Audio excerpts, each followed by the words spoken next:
Et si la quête même de l'illumination était précisément ce qui la maintenait hors de portée? Et si, plus vous poursuivez le divin, plus il s'éloigne?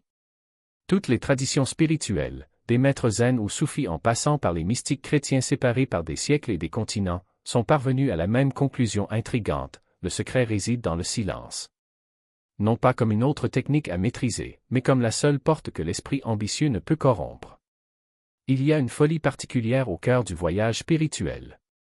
Le chercheur gravit la montagne en désespoir de cause, les yeux fixés sur un sommet imaginaire où l'illumination l'attend comme un trophée à conquérir. Plus il essaie, plus le chemin devient raide, plus vous saisissez, plus vos mains se referment sur le vide. Ce paradoxe hante les mystiques de tous les temps, dans tous les recoins de l'aspiration humaine. Mais cette énigme cache sa propre solution. Les maîtres anciens savaient quelque chose que nous avons oublié dans notre course effrénée. Ils ont compris que le silence recèle un mystère que l'esprit rationnel ne peut pas déchiffrer.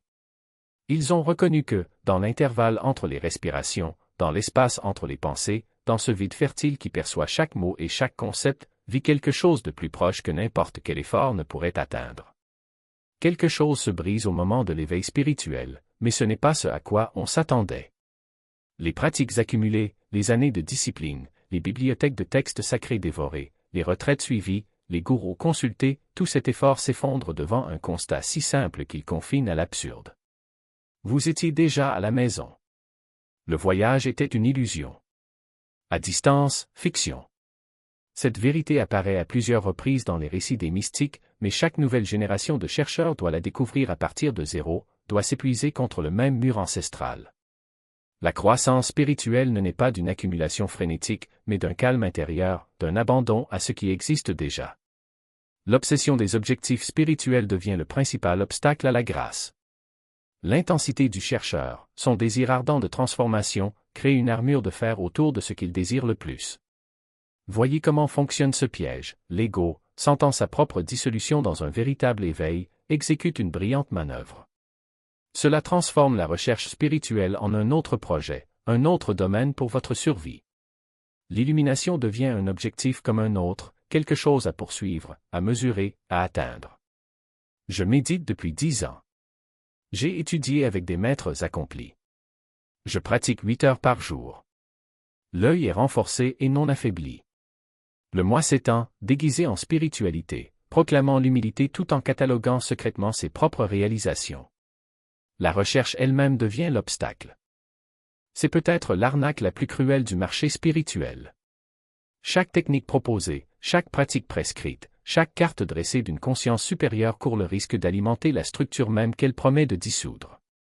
L'ego prend les outils destinés à sa transcendance et les transforme en forteresses. Les anciens sages chinois avaient une expression pour décrire cette compréhension, Wu Wei, généralement traduit par non-action ou action sans effort. Cela indique une manière d'être qui confond l'esprit occidental, élevé dans l'éthique du travail protestante et l'idéologie du développement personnel. Wu Wei ne signifie pas passivité, ni ne conseille la paresse ou le repli sur soi. Il décrit plutôt une action alignée sur le Tao, sur la nature fondamentale de la réalité, coulant comme l'eau, trouvant son cours plutôt que de pousser à contre-courant du courant de l'existence. Le Tao Te Ching déclare, le plus doux du monde triomphe du plus dur. L'eau use la pierre non pas par la force, mais par la persévérance patiente. Plus vous vous accrochez à la réalisation spirituelle, plus vous poussez violemment vers la transformation, plus elle vous échappe. La force engendre la résistance, l'appréhension produit le glissement, le poing se referme sur le vide. Un autre passage va encore plus loin, dans la poursuite de la connaissance, chaque jour quelque chose est ajouté, dans la pratique du Tao, chaque jour quelque chose est laissé de côté. Pour beaucoup, cela semble contre-intuitif. Le chemin spirituel n'implique pas d'accumulation, mais de soustraction, non pas apprendre, mais désapprendre, non pas devenir, mais découvrir ce qui reste quand le faux devenir cesse. La sauge devient plus légère et non plus lourde. Il écarte des concepts comme les feuilles d'automne, reste de plus en plus nu face à la réalité, jusqu'à ce qu'il ne reste plus que la présence. Cet enseignement est au cœur de tous nos récits éducatifs et culturels sur le progrès par l'effort. Nous construisons des curriculums vitae de réalisation spirituelle alors que nous devrions supprimer des noms de la liste des personnes. Nous ajoutons des pratiques alors que nous devrions abandonner les prétentions. Le taoïste se moque de notre intensité et montre du doigt l'arbre qui atteint sa plénitude en cédant à sa nature et non en luttant pour être plus grand. Le zen pousse cette compréhension plus loin et l'aiguise pour en faire une lame capable de trancher tous les fantasmes spirituels. Enseigne le concept de Mushin Oshin, l'esprit sanguin, agissant sans rechercher de récompense, de résultats ou de bénéfices externes, comme l'illumination. Dojin, considéré comme l'un des maîtres zen les plus profonds, a enseigné quelque chose qui ressemble à de la folie aux esprits ambitieux. Si vous ne pouvez pas trouver la vérité ici et maintenant, où espérez-vous la trouver? La question de Dojin fait s'effondrer le monde du disciple. Il n'y a nulle part où aller, rien à réaliser, aucun état futur à réaliser. La vérité que vous cherchez habite cet instant même, ce souffle, cette conscience commune qui entend ces mots. Le chercher ailleurs garantit son absence. La littérature zen regorge d'histoires d'éveil qui surviennent précisément lorsque l'élève cesse d'essayer, lorsqu'il abandonne complètement, lorsque la fatigue, le désespoir ou le simple oubli dissolvent le mécanisme de recherche. Le moine balaie le jardin et le bruit d'un caillou frappant le bambou provoque un réveil soudain. Un autre est tellement frustré que tout le projet d'illumination s'effondre et la compréhension apparaît instantanément. Ces histoires ne sont pas des accidents. Ils révèlent la structure même de l'éveil, l'effort empêche la rencontre, la cessation de l'effort ouvre la porte. Dojin précise, étudier la voie du Bouddha, c'est s'étudier soi-même, c'est s'oublier soi-même, c'est être éclairé par toute chose. Tout d'abord, vous étudiez la nature de l'éveil. Ensuite, cette enquête se tourne vers l'intérieur, devenant un examen de sa propre conscience, de sa propre nature. Mais cette étude ne peut rester un effort, un projet. Le moi qui enquête doit être oublié, dissous dans l'acte d'investigation et, dans cet oubli, l'illumination arrive, non pas comme un accomplissement, mais comme une révélation. Les 10 000 choses s'illuminent, la réalité elle-même se transforme. Et puis, ce qui semblait être une recherche s'avère être un oubli. Ce que nous pensions être un chemin n'était que l'écho de notre propre voix appelant le vide. L'évangile de Thomas n'offre pas de consolation, mais un tranchant, celui qui cherche doit continuer à chercher jusqu'à ce qu'il trouve. Et quand on le trouve, l'étonnement n'est pas celui de la joie, mais du vertige, car ce qu'on découvre, c'est qu'il n'y a jamais rien trouvé. Le dérangement vient en premier. Cela brise l'illusion selon laquelle l'illumination est un prix à gagner, un état à atteindre grâce au mérite. Non. Ce qui ressort, c'est que la notion même de « réussite » était l'obstacle. La recherche a maintenu vivante la fiction du chercheur, et le chercheur, à son tour, a alimenté la recherche. Un cercle vicieux de séparation, où le moi s'accroche à sa propre ombre.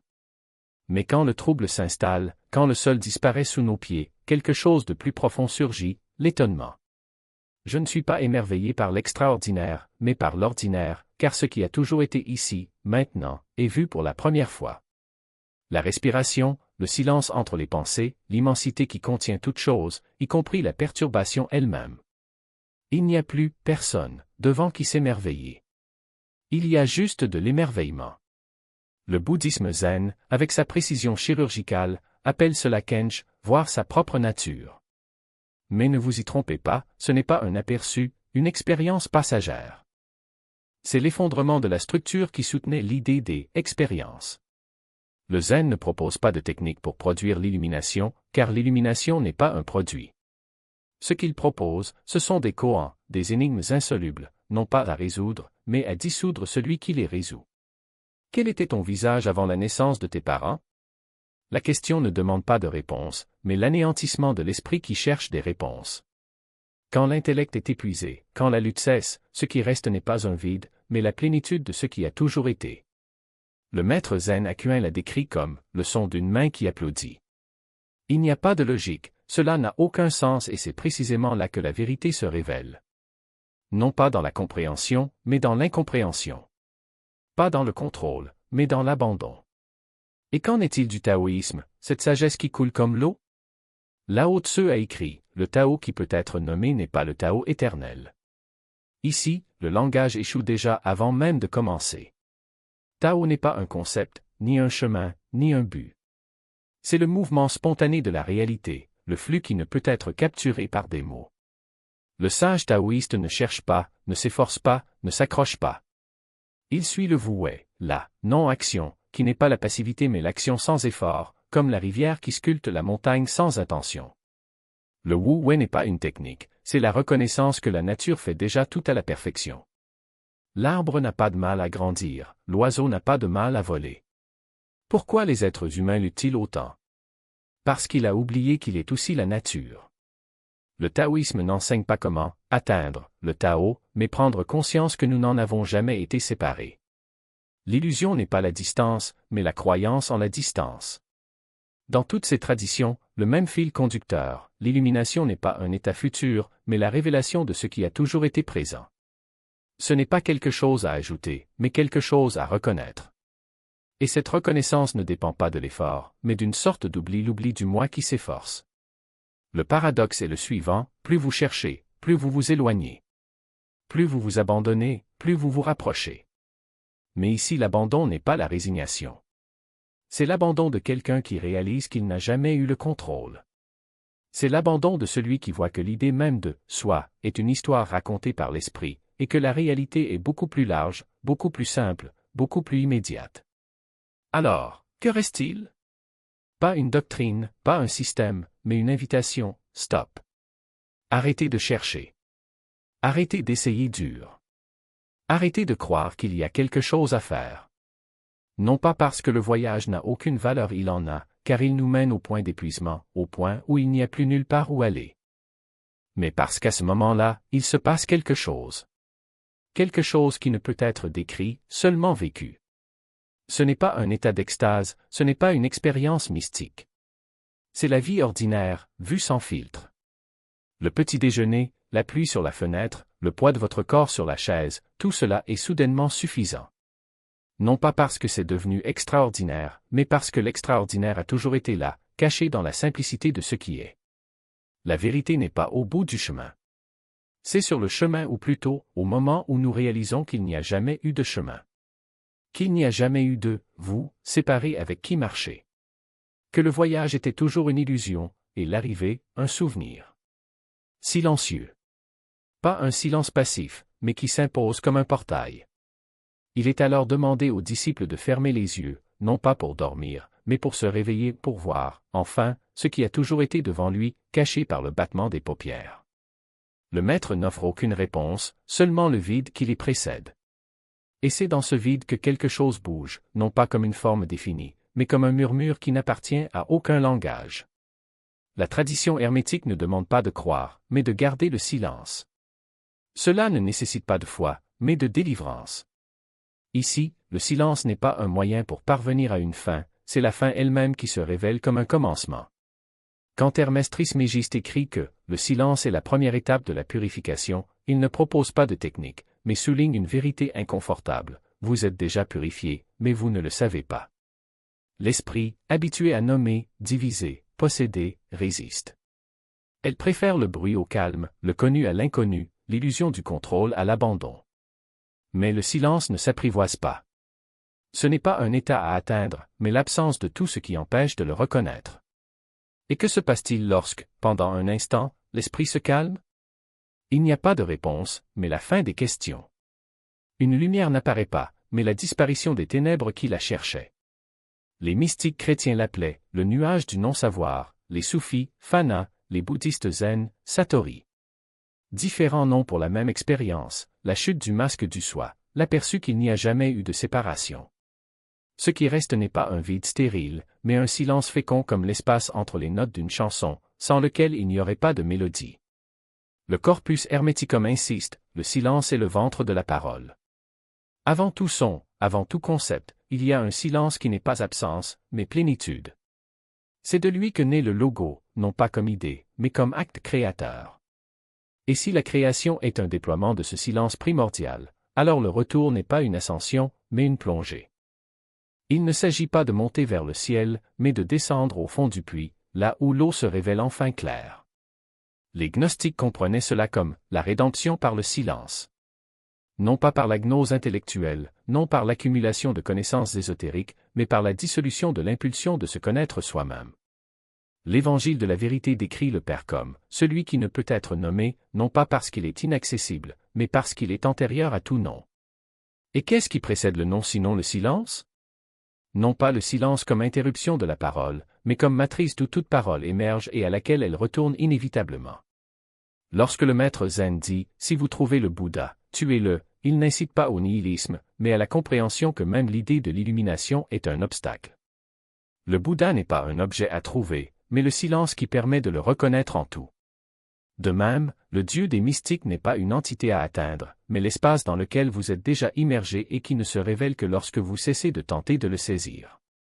Le paradoxe est le suivant, plus vous cherchez, plus vous vous éloignez. Plus vous essayez de faire taire votre esprit, plus il s'agite. Mais lorsque, par hasard ou par épuisement, vous abandonnez lorsque la dernière pensée se dissout sans être suivie, quelque chose d'inattendu se produit. Il n'y a pas de révélation grandiose, mais la simple prise de conscience qu'il n'y a jamais rien à révéler. Le silence n'est pas un état à conquérir, c'est la nature même de la conscience lorsqu'elle cesse de s'identifier à ce qui apparaît en elle. Ainsi, comme le disait Maître Eckhart, l'œil avec lequel je vois Dieu est le même œil avec lequel Dieu me voit. Il n'y en a pas deux, il n'y en a jamais eu. La séparation n'était que le bruit de l'esprit essayant de s'affirmer. Dans le silence, le bruit cesse, et ce qui reste n'est pas un vide, mais la présence qui a toujours été là, entretenant même l'illusion de son absence. Sa formulation littérale. Ce que les mots ne peuvent réaliser, le silence le transmet avec une clarté qui ne nécessite pas de traduction. Il n'est pas nécessaire de déchiffrer, d'interpréter, de rechercher des significations cachées, la vérité se révèle lorsque l'esprit cesse sa recherche incessante de réponses. Et c'est précisément ce calme qui dissout l'illusion qu'il faut trouver quelque chose. Les maîtres zen, avec leur ironie subtile, ont poussé cette compréhension jusqu'à ses conséquences ultimes. Lorsqu'un disciple lui posait des questions sur la signification de l'illumination, le maître répondait par un coup de bâton, un cri inattendu ou restait simplement silencieux. Non pas par dédain, mais parce que toute réponse verbale serait une trahison de la nature de l'expérience. Le zen n'enseigne pas, il descend. Chaque koan, chaque paradoxe, chaque geste apparemment absurde est une stratégie pour briser l'emprise de la logique, pour jeter le chercheur dans le vide où les mots perdent leur pouvoir. Et dans ce vide, quelque chose de plus profond émerge non pas comme un objet à saisir, mais comme la conscience elle-même qui observe, libre de tout contenu. Dans le soufisme, la tradition mystique de l'islam, le silence est appelé sukut et est considéré comme l'état le plus élevé de l'âme. Les soufis parlent du « silence du cœur » où les mots se dissolvent et où seule demeure la pure présence. Rumi, le poète mystique, a écrit que « le silence est le langage de Dieu, tout le reste est une mauvaise traduction ». Pour lui, la vraie prière n'est pas faite de supplications ou de répétitions mécaniques, mais de plonger dans le silence où l'âme rencontre le bien-aimé.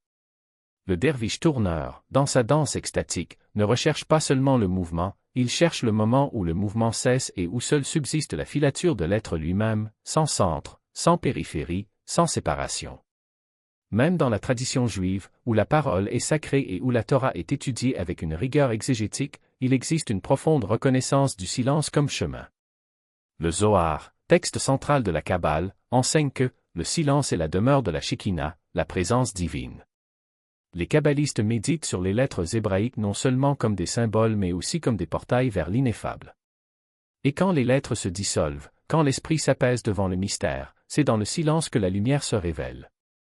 Le rabbin Nachman de Breslov, l'un des grands professeurs hassidiques, disait que le silence est le pont entre l'homme et Dieu. Non pas le pont construit par la raison, mais celui qui émerge lorsque la raison s'abandonne. Et qu'en est-il de la science moderne, qui se présente si souvent comme l'antithèse du mystique? Même ici, le silence trouve sa place. La physique quantique, avec ses particules qui émergent du vide et ses champs d'énergie qui imprègnent le néant, fait étrangement écho aux descriptions anciennes du vide fertile.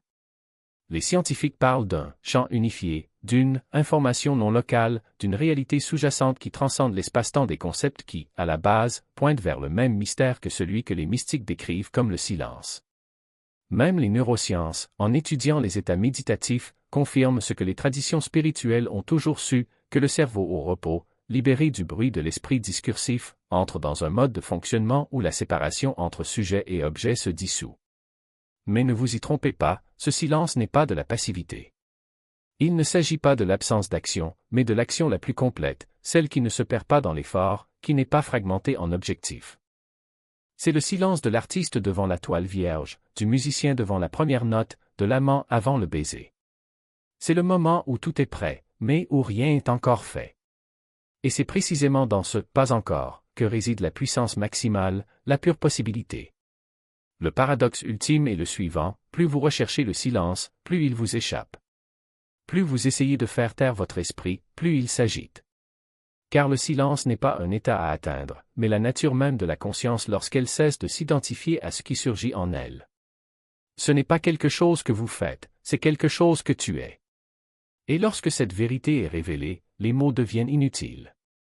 Non pas parce qu'ils sont incapables de s'exprimer, mais parce qu'il n'y a plus rien à exprimer. Ce qui reste, c'est justement cela, la présence qui a toujours été là, entretenant même l'illusion de son absence. Philosophie. Le silence dit ce que les mots ne peuvent jamais contenir. Quand la conscience repose en elle-même, libre de toute agitation ou attachement, quelque chose se transmet sans transmission, enseigne sans enseignement, se transforme sans technique. Le bouddhisme, en particulier dans ses traditions méditatives, appelle ce noble silence, le calme qui soutient la pleine conscience et une vision claire, soulignant une vérité simple, les concepts et les étiquettes que nous imposons à la réalité sont la source même des problèmes que nous essayons de résoudre. L'esprit se fragmente sans fin, nommant, jugeant, comparant, tissant des histoires sur chaque expérience. Ce bruit mental obscurcit la perception directe de la réalité telle qu'elle est. La doctrine de Sunyata, du vide, décrit la réalité comme quelque chose qui transcende toute élaboration conceptuelle. Les choses existent, l'expérience se produit, mais la nature de l'existence ne peut être saisie par la pensée ni fixée par le langage. Chaque concept que nous appliquons à la réalité s'avère creux lorsqu'on l'examine de près, une construction mentale et non une propriété intrinsèque. Le silence permet de vivre ce vide, non pas comme un abîme nihiliste, mais comme une ouverture, comme une libération de la prison de la fixation conceptuelle. Le pratiquant bouddhiste apprend à observer les pensées sans s'identifier à elles, à être témoin de l'activité incessante de l'esprit à partir d'une conscience spacieuse. Dans ce constat, des écarts apparaissent entre les pensées. Avec la pratique, ces intervalles s'étendent jusqu'à ce que le méditant puisse se reposer dans la conscience elle-même, le silence qui contient toute expérience sans en être dérangé. Regardez au-delà de la surface de ces traditions et un schéma se révèle, le silence n'est pas une technique parmi d'autres, mais le seul primordial d'où émerge toute manifestation.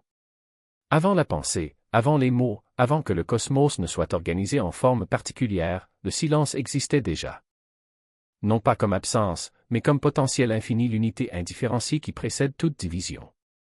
Chaque tradition mystique a son langage pour nommer cette réalité, le brahman sans attribut des hindous, la sunyata des bouddhistes, le Dieu inconnaissable des chrétiens, des mots différents désignant la même vérité, le fondement de l'être qui existe avant tous les phénomènes, la source d'où émergent et à laquelle retournent les 10 000 êtres.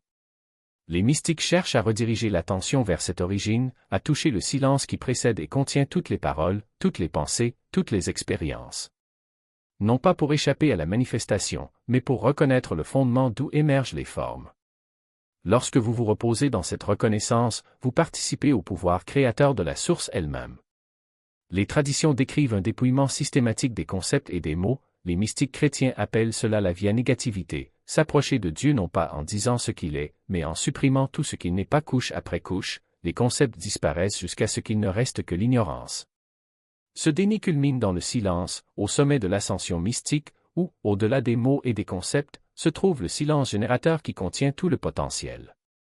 Le paradoxe est résolu, le voyage était nécessaire, mais la destination était déjà présente dès le début. L'ascension vous a amené à reconnaître que vous n'avez jamais quitté le sommet. Un proverbe zen traverse toute fantaisie spirituelle, avant l'illumination, coupez du bois, portez de l'eau. Après l'illumination, coupez du bois, portez de l'eau. Les activités restent les mêmes, mais tout a changé. Avant, vous coupiez du bois perdu dans vos pensées, entretenant le commentaire mental constant qui vous séparait de l'expérience directe. Ensuite, vous coupez du bois simplement, complètement, sans le chevauchement de l'esprit conceptuel, l'action et la conscience fusionnent. Cet enseignement détruit les promesses de transcendance vers des royaumes supérieurs ou des états éclairés. Il révèle le caractère sacré de l'ici, la perfection du présent. Le bois de chauffage que vous coupez devient un portail vers l'infini, l'herbe sur laquelle nous marchons est la libération elle-même. C'est la transformation. Les traditions mystiques, séparées par les siècles et les continents, convergent vers cette vérité. Ce que vous cherchez ne peut être réalisé en cherchant, ce que vous voulez devenir, vous l'êtes déjà. Le silence n'est pas une technique parmi d'autres, mais la porte vers cette reconnaissance. Non pas parce qu'il produit l'illumination, mais parce que c'est l'espace où se dissout naturellement l'illusion de la séparation.